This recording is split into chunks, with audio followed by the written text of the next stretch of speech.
You want to know what's been really special these last few days? It wasn't a big event or a grand gesture. It was just little things. A bowl of spaghetti, a couple of grandsons around the dinner table, and a hilarious misunderstanding about lactose intolerance.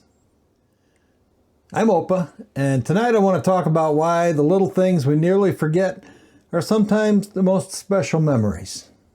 So these last few days have been full of these special little, almost forgotten moments.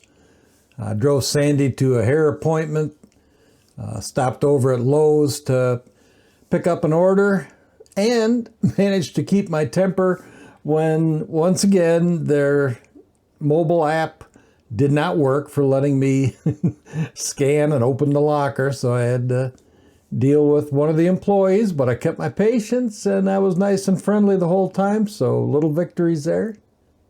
While I was waiting for Sandy to get her hair done, I decided to stop at a park across the street and film the previous episode just to try something a little bit different, just to mix it up a little bit. So later in the afternoon, picked the boys up from school. They once again rated the day as a 10 out of 10, so that's a good thing. So brought them home, a lot of noise, a lot of energy after being cooped up in school all day. But that's all right. You know what? The noise, the energy, that's the stuff that makes life really enjoyable. So sometimes love just looks like showing up, being the person that's there consistently, day after day, doing what you said you were going to do. You know, Marcus Aurelius once wrote, "Don't waste any more time arguing about what a good man is. Just be one." That line from Marcus Aurelius has stuck with me for a long time. And maybe it's because being a good man or a good grandparent isn't about the big things. It's about the little things. It's about being there faithfully every time. Showing up when you said you were going to show up. Maybe it's about doing something faithfully.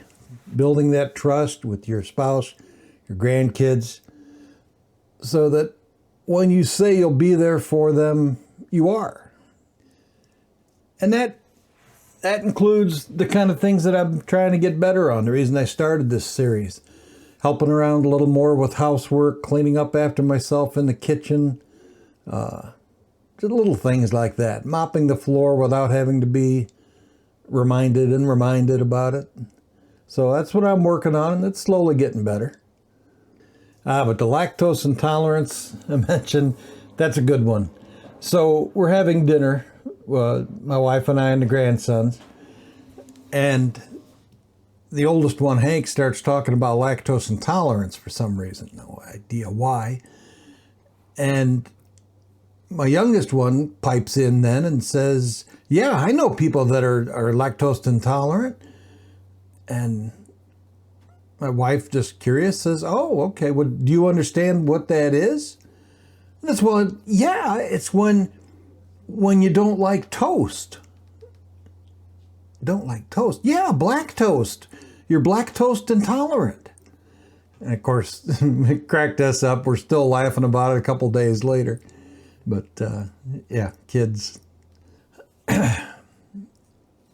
And it's funny, the things you think are that won't matter, the moments you think won't matter, those are the ones that kind of stick out, the little things. That's what makes life happy.